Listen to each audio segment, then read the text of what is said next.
Today we're taking a look at the Air Jordan 4 Black Cats. What's up guys, BJ Kicks here. Welcome back to my channel Kicks on Kicks, where I review sneakers. Now today we are taking a look at the Black Cat Air Jordan 4s brought to you by shoepop.ru. Thank you guys for sending this pair over and donating them to the channel for content purposes. Now, this is a really dope shoe. And what I want to do is give you a quick overview, give you a look at the shoe, the materials, give you a look at the packaging, and of course, give you some legit checking points to look out for in case you're trying to buy these on the resale market. You don't want to get stuck with a pair of replicas like I have here. I'll tell you what to look out for so you don't get got. Now, let's go ahead and do a quick 360 all overview of the shoe, starting with the outsole. So this is your standard black outsole. I mean, it's a rubber outsole. There's no sort of color blocking. That's one thing that's different between this and like pretty much every other Jordan 4. Normally you'd get like a different hit of color right here, or even like down here toward the bottom of the heel, but you don't get any of that. This is just full on all black rubber outsole with a nice white Jumpman here in the middle for a little bit of contrast. Now, taking that up around the side to the midsole, you've got that same black rubber extended up into the midsole to this little like nice midsole cut. And then the rest of it is that, same polyurethane sole that you're used to seeing, kind of carried over from the Air Jordan 3. This is painted in a super glossy piano black finish, which I honestly think is a nice touch. Now, man, I mean, this is a fall shoe if I've ever seen a fall shoe. Now, moving on to the uppers, you got this all over nubuck or durabuck, really. There's not like a bunch of movement on here. So this is pretty much a durabuck, which is like a super tough, durable, low-haired suede, if you want to call it that. But that's what you got all over the shoe, all over the upper, on all the mud guard, the midfoot paneling, all of it. Even the wing, which normally you'd see a plastic wing on a Jordan 4, it's made in that durabuck material too. And you can also kind of see the grayish white edges on your nubuck. But yeah, that's all over the shoe. On your tongue and on your side paneling, of course, you got that classic mesh that you find on all the Air Jordan 4s. And I mean, it's pretty sturdy, nice rigid plastic there. On your lace bed, I mean, nothing special. It's a black tongue, black laces.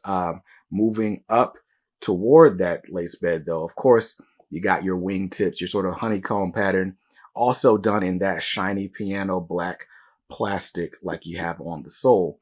So that's super dope. Definitely a nice touch.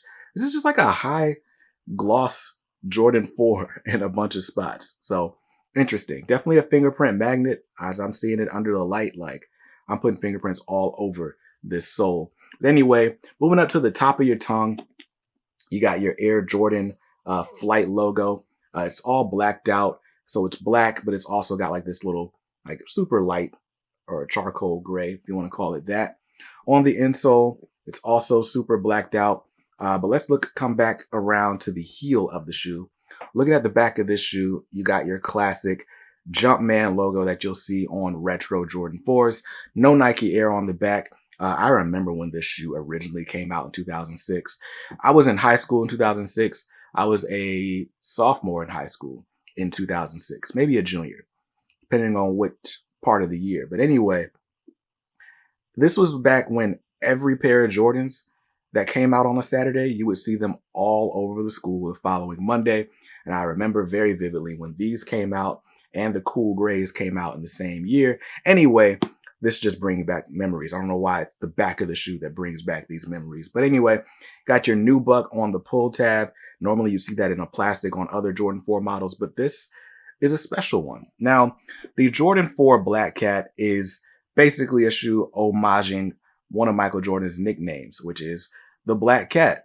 I don't know why they call him the Black Cat. They also called him Black Jesus and a bunch of other random names for things that you don't want to come across on a basketball court. But the Black Cat, just an all black shoe.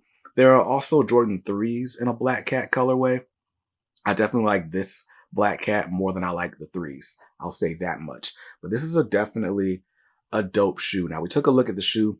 Let's take a look at the packaging real quick, because again, the whole shoe is a nod to that nickname, and so it's all murdered out, all blacked out, and so is the box. So you got your matte black on the box top with the nice piano black or glossy black on the Jumpman and Flight logos there. It's going to be hard to even catch it depending on the lighting. And then on the actual bottom of the box, you got your piano black sort of speckling all over the box. That same cement print you're used to. It's just black and black. So man, for all y'all that love like black on black on black, this is that. Taking a quick look at the size tag, coloring on this is black/black/light graphite. And I got mine in a size 9. When these came out 2 years ago, if I'm not mistaken, had a retail price of $190. You know, Jordan's under 200. I love it. I love it. Anyway, that's the packaging. Now let's move on to some legit checking points you want to look out for. Honestly, with a Jordan 4, it's hard. With any Jordan, it's going to be hard. You're going to be looking at super minuscule like stitching differences and, oh, how far up does the netting or the laces start from the netting and little things like that. But to the naked eye, things that I would look out for, check on that mesh. Like if that mesh is too loose, that's a call, that's a tell. The other thing is really just this toe box. So this was one of those Jordan 4s that came with a slimmer toe box versus the boxy toe box that we've gotten on so many other Jordan 4s in the past. You can see my replica does have that boxy toe box. So that's the one thing you'd be able to look at from afar and say, ooh, that dude's wearing reps. So, you know, again, if authenticity matters to you, those are things to look out for. If authenticity doesn't matter to you, then you'll be pleased to know that this looks very, very close to the retail shoe. One detail that I didn't mention on this shoe is just how thick the stuffing is on the inside of this tongue. Of course, you got your upside down Air Jordan logo, like you would have on every Jordan 4, basically. And this sock liner is done in like a super dark gray. But again, this is super thick. It's super padded on the inside of the tongue and, you know, kind of in the sock liner as well. That makes this a perfect winter shoe. Like, I'm in North Carolina. It doesn't get cold enough for Timberland boots anymore, but this would be a nice shoe for those those cooler fall and winter days. Now, you guys know I love a black shoe, and the Jordan 4s seem to have a million black models. There's the black canvas that just came out last week. There's the bread 4s. There's these. If you like wearing black, the Jordan 4 is probably one of your favorite models because it looks good in black, and they got a lot of black ones. So that's the shoe, and overall, my thoughts on it. I don't think this is as wearable as some other black Jordan 4s because this Durabuck is such a lint magnet, but it looks good. I swear it looks good. This is a sneakerhead's shoe. So I gotta give it, man, it's 2006. It's my high school years. It's probably a 9 out of 10 for me, but I'm definitely going for the black canvas to wear more often because you can do that without trashing the shoes. So 9 out of 10, definitely dope. The replication's pretty good. Like I said, that toe box is an issue, but it's not really an issue. So once again, thank you to the good folks over at Shoe Pop for sending this pair over for review. All their information is in the description down below, as well as my socials and my Discord. So check me out. Let's go ahead and get this on feet though.